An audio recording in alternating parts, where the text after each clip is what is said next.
رمضان کیوں کہتے ہیں؟ رمضان کا مطلب ہے جل جانا، کس چیز کا جل جانا۔ صلاۃ الاوابین حین ترمز الفصال، نیک لوگ ایک نماز پڑھتے ہیں کب؟ جب اونٹ کے پاؤں جلنے لگیں، اونٹ کے پاؤں جب جلنے لگیں، اونٹ کے بچے کے پاؤں جب جلنے لگیں۔ تو رمضان میں جل جانا، اس کا روزے سے کیا تعلق ہے؟ اس کا روزے سے تعلق یہ ہے کہ 360 دن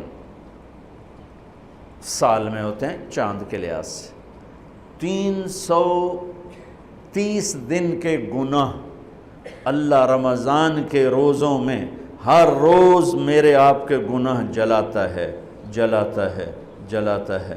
بھوک لگتی ہے ایک آگ بنتی ہے، پیاس لگتی ہے ایک آگ بنتی ہے۔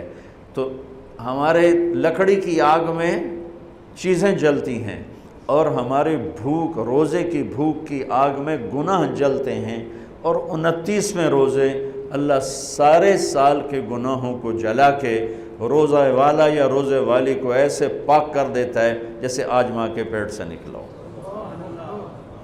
ایسے ان کو خوبصورت کر دیتا ہے۔ حج کا مہینہ آیا، اعمال اسی طرح ہیں جیسے ہوتے ہیں۔ رمضان کا مہینہ آیا تو میرے نبی کا اعلان ہو گیا، ایک فرض 70 فرض کے برابر ہو جاتا ہے تمہارا، نفل فرض کے برابر۔ فرض اور نفل میں فرق کیا ہے؟ حضرت علی ہی کا فرمان ہے کہ جس شخص نے ایک فرض روزہ چھوڑ دیا، پھر قیامت تک اس کی قضا میں نفل روزے رکھتا رہا، تو ایک روزے کا یہ سارے روزے بدلہ نہیں ہو سکتے۔ ایک نماز چھوڑ دی اور پھر اس کی قضا میں قیامت تک نفل پڑھتا رہا، تو فرض نماز کی ایک رکعت کے ایک سجدے کے برابر بھی نہیں ہے۔ فرض میں اتنی طاقت ہے۔ تو اللہ کی رحمت کیسے متوجہ ہوتی ہے کہ رمضان کے مہینے میں اللہ فرماتے ہیں میرے محبوب کی امت ہے، ایک فرض کو 70 کے برابر کر دو، اور پھر فرماتے ہیں نفل کو فرضوں کے برابر کر دو، اور پھر فرماتے ہیں جو رات کو تراویح پڑھے گا، دن میں روزہ رکھے گا، آخری رات اسے ایسے دھو کے پاک کر دوں گا کہ اس کے ذمے گناہ کا ایک ذرہ بھی باقی نہیں بچے گا، سب گناہ اللہ تعالیٰ اس کے معاف فرما دے گا۔ اور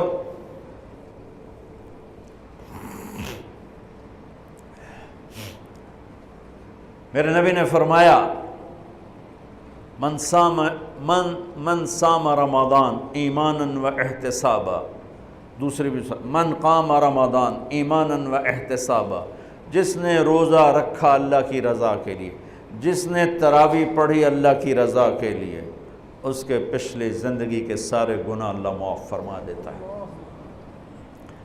رات کا قیام کسی امت کو نہیں ملا۔ دیکھو روزہ سخت تھا تو ان کا قیام اللیل نہیں تھا، چونکہ وہ اپنی کتاب پڑھ سکتے ہی نہیں تھے۔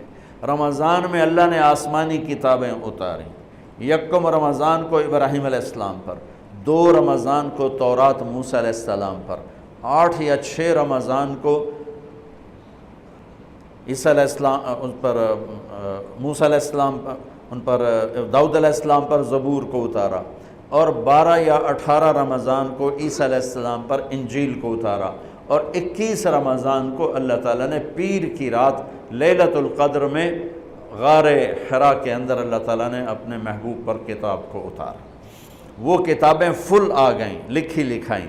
قرآن فل نہیں آیا، قرآن صرف ایک سورت کے 19 الفاظ آئے بس، اور پھر 23 برس میں قرآن اترا۔ کتنے انبیاء ایسے گزرے ہیں جن کے پاس جبریل زندگی میں ایک دفعہ آیا، زندگی میں جبریل ایک دفعہ، اور ایک سے لے کر آگے کوئی تعداد مقرر نہیں ہے، 100 دفعہ 200 دفعہ، لیکن آپ حیران ہوں گے ہمارے نبی پر جبریل 23 برس میں 24,000 دفعہ آئے، 24,000 دفعہ، جو ایک عجب العجائب ہے، عجب العجائب ہے۔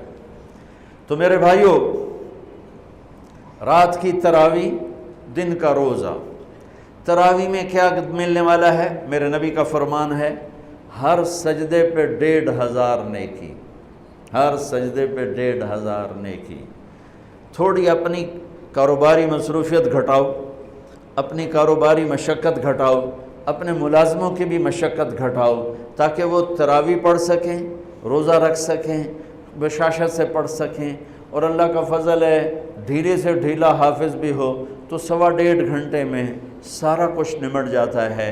اتنی سی ہمت کرو میرے بھائیوں کہ افطاری میں تھوڑا کھاؤ۔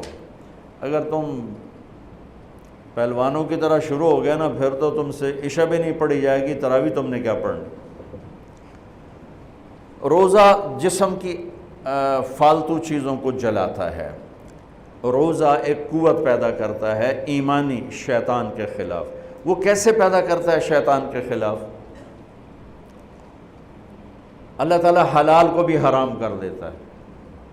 جب بیوی کو بھی شہوت سے دیکھنا حرام ہو گیا اور یہ اس پہ قابو پا گیا تو اوروں کی عزت کو یہ حرام نظر سے کیوں دیکھے گا؟ جب یہ حلال کھانا چھوڑ گیا تو یہ جھوٹ کیوں بولے گا، یہ گالی کیوں دے گا، یہ غیبت کیوں کرے گا؟ جب یہ کان میں دوائی ڈالنا چھوڑ گیا کہ روزہ ٹوٹ جاتا ہے تو یہ اوروں کی غیبت کیوں سنے گا، اوروں کی برائی کیوں سنے گا؟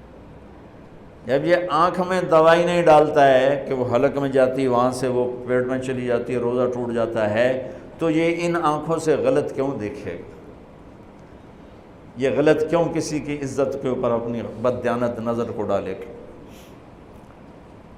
تو جب یہ اندھیرے میں بند کمرے میں ٹھنڈا پانی پڑا ہوا ہے اور ہاتھ نہیں لگاتا ہے اور اللہ کا دھیان اسے یاد ہوتا ہے کہ اللہ دیکھ رہا ہے، نہاتے ہوئے ہونٹ بند کر لیتا ہے کہ کوئی پانی کا قطرہ منہ میں نہ چلا جائے اور میرا روزہ نہ ٹوٹ جائے، خراب نہ ہو جائے، تو یہ جب اللہ کا اتنا دھیان اس کو نصیب ہو جاتا ہے کہ اللہ دیکھ رہا ہے، ورنہ کیا کسی کو کیا خبر کہ میں 2 گلاس پانی پیتا ہے یا میں پیاس سے بول رہا ہوں۔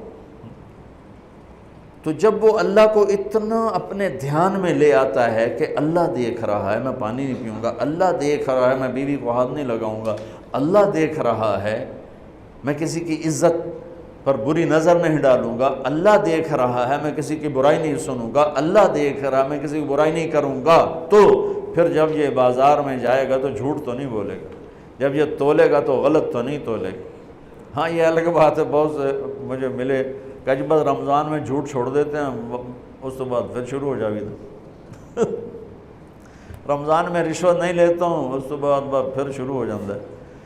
تو چلو شکر ہے 1 مہینہ تو مسلمان رہتے ہیں۔ اچھا اس کی وجہ کیا ہے کہ رشوت خور کہتا ہے جی رمضان میں نہیں، جی نہیں، رمضان میں جھوٹ نہیں بولنا، رمضان میں صحیح تولنا ہے، رمضان میں غلط نہیں تولنا ہے۔ کیوں؟ شیطان قید ہو جاتا ہے۔ رمضان میں نمازی کیوں بڑھ جاتے ہیں؟ شیطان قید ہو جاتا ہے۔ کسی امت کو یہ نہیں ملا کہ رمضان میں شیطان قید کیے جائیں، اس امت کو ملا رمضان میں شیطان قید ہو جاتے ہیں۔ کسی امت کو یہ نہیں ملا کہ رمضان میں جہنم کے دروازے بند ہو جائیں، اس امت کو ملا ہے رمضان میں جہنم کے دروازے بند ہو جاتے ہیں، جنت کے دروازے کھل جاتے ہیں۔ کسی امت کو یہ نہیں ملا کہ ان کے لیے ہر مخلوق دعا کرے، رمضان کے مہینے میں اس امت کو یہ ملا ہے کہ ان کے روزہ رکھنے والوں کے لیے چونٹیاں بھی دعا کرتی، پرندے بھی دعا کرتے ہیں، مچھلیاں بھی دعا کرتی ہیں، ہوائیں دعا کرتی ہیں، ہر شے دعا کرتی ہے روزہ رکھنے والے کی۔ اس امت کو ملا۔ کسی امت کو یہ نہیں ملا کہ آخری رات ان کی سب کی بخشش ہو جائے، اس امت کو ملا ہے کہ رمضان کی آخری رات سب کی بخشش ہو جاتی۔ کسی امت کو یہ نہیں ملا کہ جنت کی حوریں انہیں روزوں میں یاد کریں، اس امت کو ملا ہے کہ اللہ تعالیٰ جنت کو کہتا ہے کہ تو تیار ہو جا، میک اپ کر لے، میرے بندے آ رہے ہیں، دلہن بن جا، سج دھج کے مجھے دکھا دے تاکہ میں اپنے بندوں کو پیش کروں تحفے کے طور پر۔ یہ ہے تمہاری بھوک کا بدلہ، یہ ہے تمہاری پیاس کا بدلہ۔